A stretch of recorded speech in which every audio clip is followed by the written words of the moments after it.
we're back with another make and take designed to help you become a pro at keeping track of data using Google Sheets. I've been getting a ton of feedback asking for more Google Sheets videos. So today we're going to level up our skills in Sheets by creating a digital checklist to help keep you organized.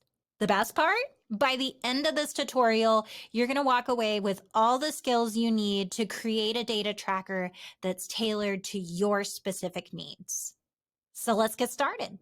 All right, first things first, we're going to create a new Google Sheet. There are a variety of ways you can go about doing this, but my favorite is by typing in the shortcut sheets.new into the address bar or the Omnibox.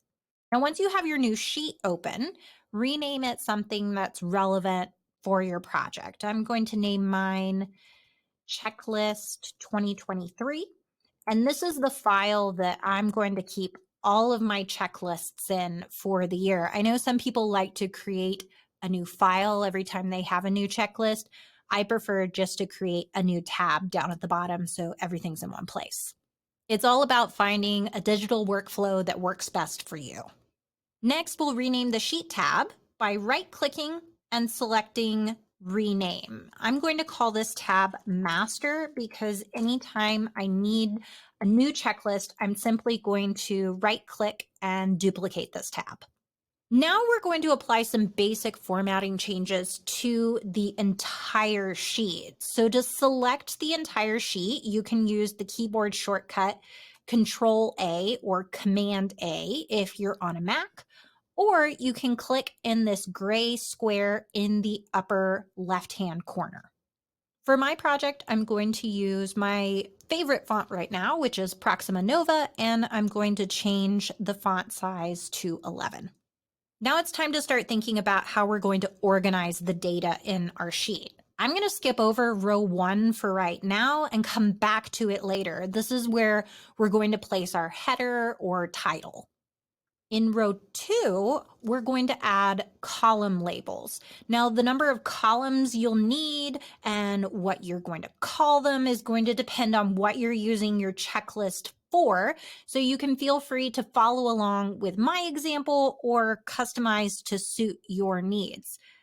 Now, as a former 7th grade teacher, I liked to have all of my students in one master list, but I also needed to be able to sort them by class period. So my first column is going to say class period. You might also want to think about including student number if you assign each of your students a number for organizational purposes, and student name. Now, I like to separate out last name and first name so that I can sort by either variable. The next column, I'm simply going to label category. Because this is a template, this will allow me to customize this space for anything later on. I'm going to click to select this cell. Then I'm going to place my cursor on this blue dot and click and drag to copy this header label over. And for right now, I'm going to create 8 checklist categories. Once I'm happy with my column headers, I'm going to remove all the excess columns. I'm going to click in the first blank column, which is column M. Then I'm going to hold down Control, Shift, and the right arrow key. This will select all the columns from my starting point to the end of the sheet. Then I'm going to right-click and select Delete Columns. If I find that I need additional columns later on, I can simply right-click on a column and select Insert Column. I'm also going to remove any extra rows at this time. When I was teaching 7th grade, I usually had on average about 150 students. So I'm going to go down to 153 and click on it to select the entire row. Then I'm going to press Control, Shift, down arrow to select the remaining rows in the sheet. At this time, I can right-click and select Delete Rows. Now I went down to row 153 to accommodate for the fact that I left row 1 and row 2 for my title and my headers. Now I'm going to start adjusting my row heights and column widths. Now keep in mind, I picked these numbers based on what looked good to me, so don't feel like there's any magic to these particular numbers. To adjust the size of a column or row, you can click and drag, or you can right click and select resize. I'm going to start by resizing all of my rows, then I'll work my way across the columns. So row 1, I'm going to set to 160 pixels. Row 2 is going to be 120. And the remaining rows I'm going to set to 27. Again, to quickly select all of the remaining rows, I'm going to select row 3 by clicking on the 3, then hold down Command-Shift down arrow. Then I can quickly resize all of these at once to 27 pixels. For the columns, I'm going to set column A to 125 pixels. Column B will be 40. And actually, I'm going to, instead of putting student number here, I'm going to just change this to the pound sign. For columns C and D, so notice that I've selected both of these. I'm going to resize these to 140. And columns E through L are going to be 50.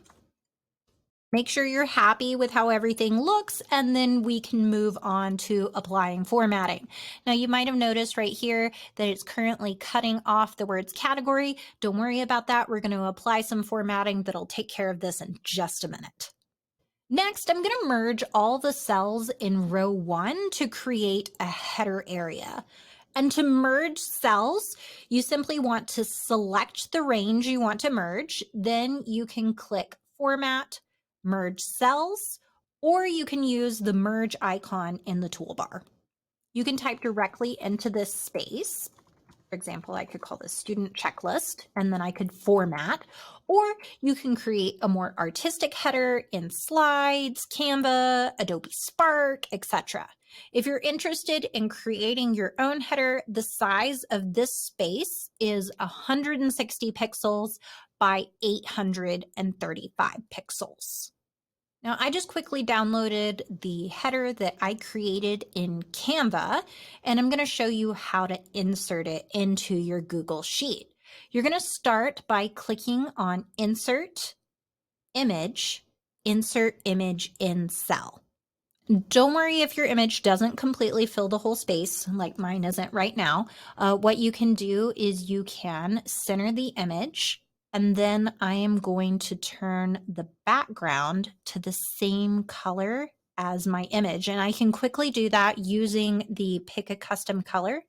And I can select my background color, and now you can't even tell that the image didn't fill the whole space.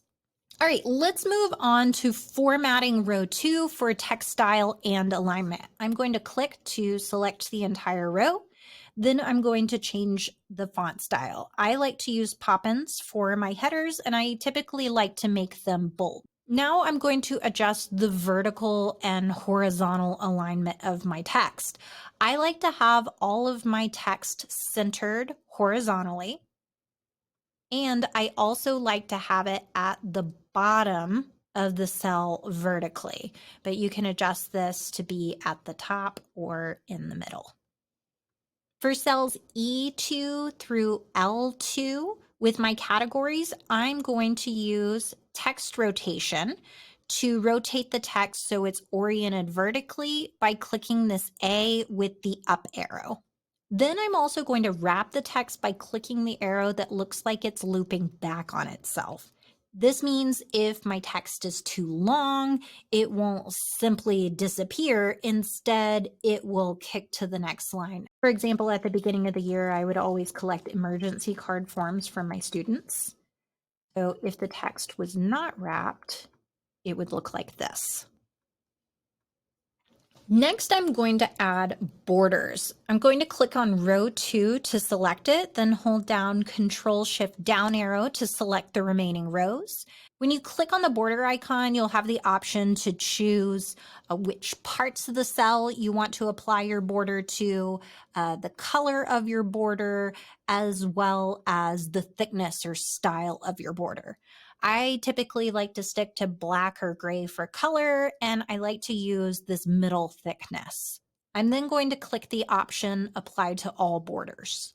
Now, while I have this region selected, I'm also going to apply alternating colors to make it easier to distinguish between students.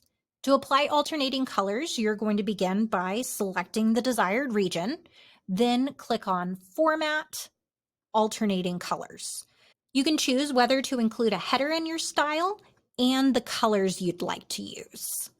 Once you're happy with how everything looks, click Done.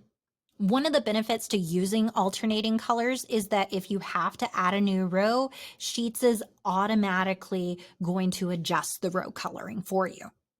The next thing we're going to do is we're going to freeze part of our sheet. This is going to allow us to scroll through our data while still being able to see our header categories. To do this, I'm going to select row 2. Then I'm going to go to View, Freeze, up to row 2. Now, as you can see right here, we're looking at row 3, but now I can scroll all the way down to 152, and I can still see what categories I'm looking at. All right, next I'm going to teach you a few tips and tricks for filling in your data. Let's start with class period. Now, you could simply go through and type period 1, period 2, so on and so forth, or blocks, whatever you use. Or you could use drop-down chips. I'm a huge fan of drop-downs, and I'm always trying to find a reason to use them, and hopefully now you will too. So to add a drop-down, you're going to click in the first cell, which is A3 for me, and then I'm going to go to Insert, Drop-down. Begin by listing all of the options you want to appear in your drop-down. I had 6 class periods, so I would list them all.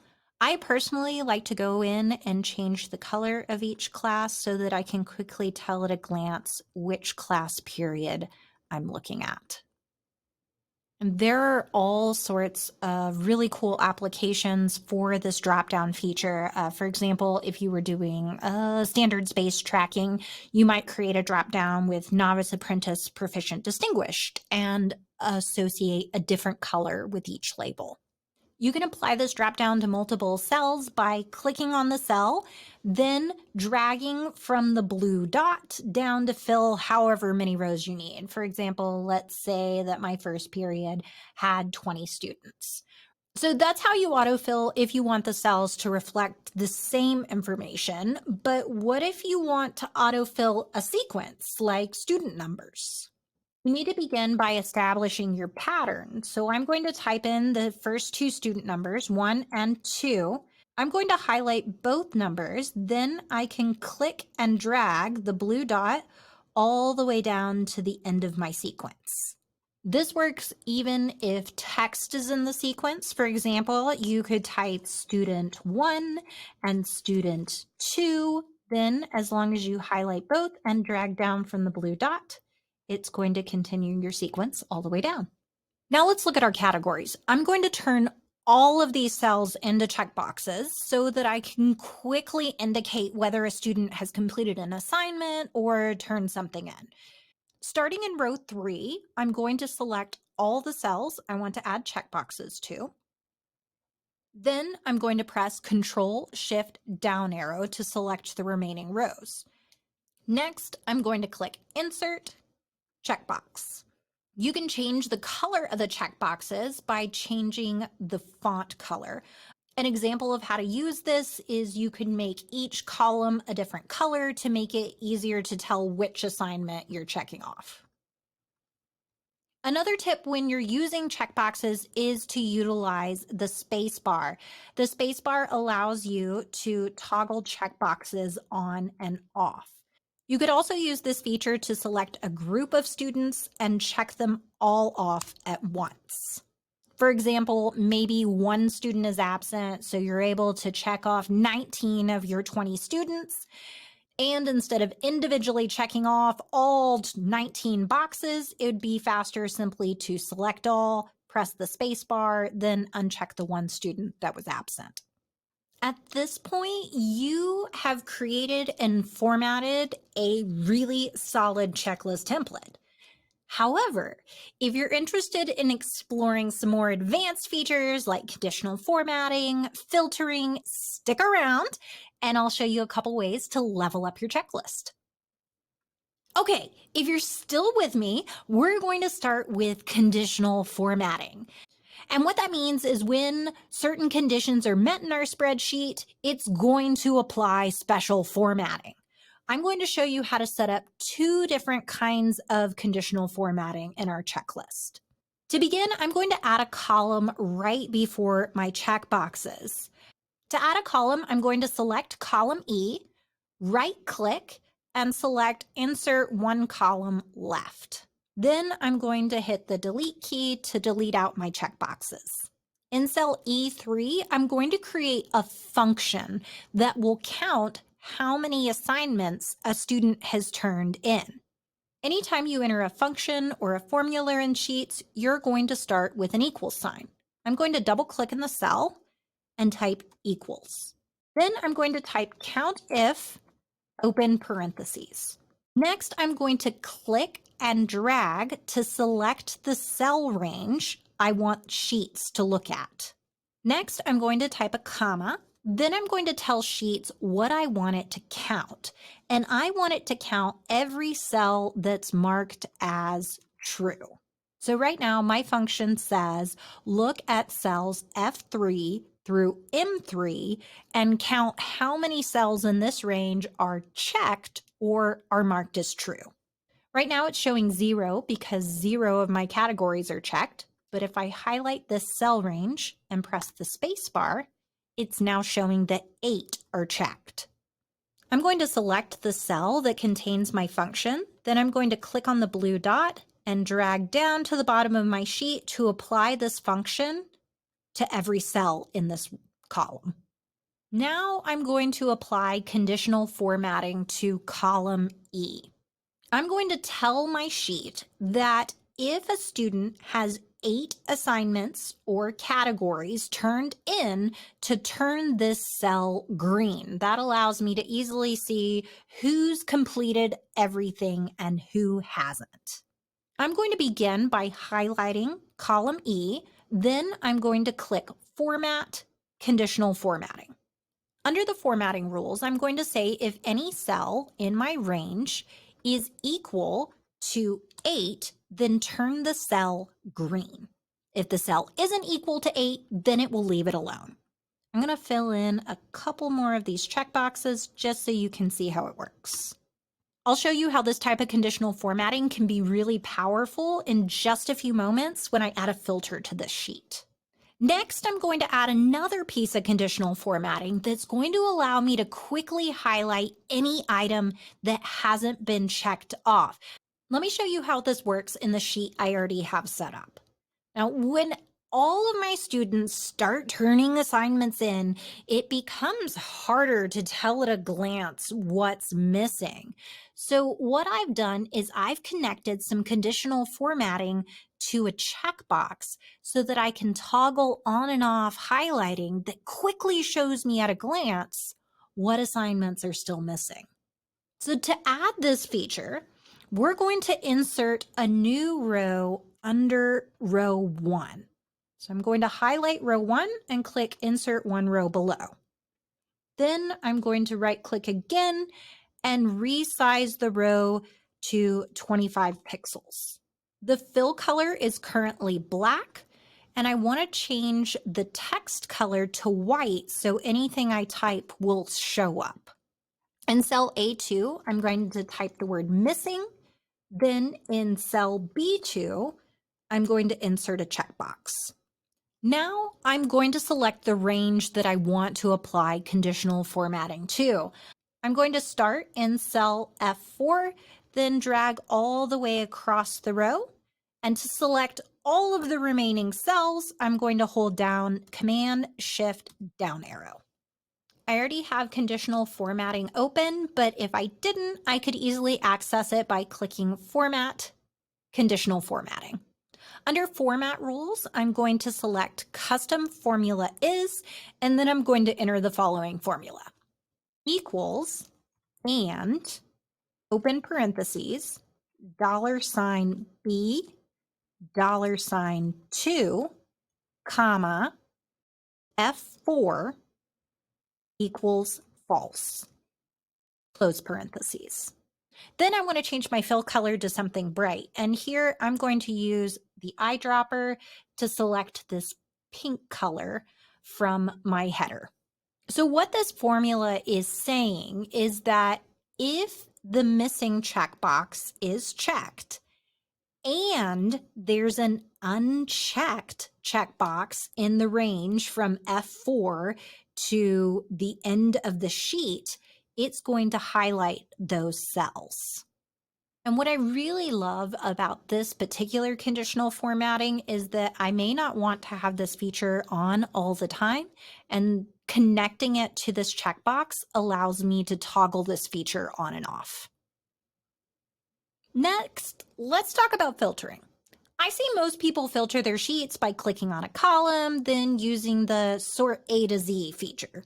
However, I personally always add filters to my sheets because they allow me to drill down to look at specific parts of my data.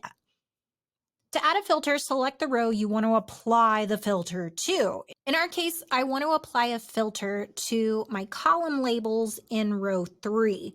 So I'm going to select all of row 3, then click on the data menu and select create a filter. Now that the filter is applied, I can use it to, let's say, look at a specific class period. Maybe I only want to look at the students who are in 7th period. Or I could use it to quickly isolate a list of students who haven't turned in all their work. Because we applied conditional formatting to column E earlier, when I click the filter button, I can filter by color. If I ask it to only show me the white cells, it's going to remove all of the green cells, which will only leave me with students who have not turned in all of their assignments. You can also add multiple layers of filtering. For example, once I've sorted for the students who haven't turned in all their work, maybe I want to alphabetize them by last name. So by clicking here, I could then sort A to Z, and it's going to organize these 4 students by last name. The possibilities are truly endless. Now, I'm not going to get into it in this video, but if you find yourself filtering by the same variables on a regular basis, you can even create filter views, which in essence will allow you to save your filter settings. The only catch when you're using filters is you need to either remember to remove the filter or unfilter your data so that you can see all of your information. I know on more than one occasion, I've gone into a spreadsheet and gone, where's my data? Only to remember that I had it filtered. And that's all I've got for you today. We are so happy that you joined the Educate community for this make and take on how to create your own digital checklist.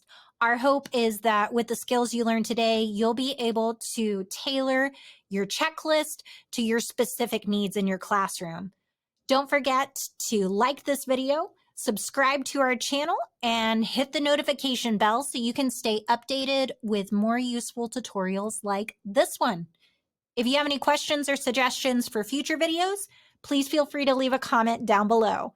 And until next time, happy data tracking.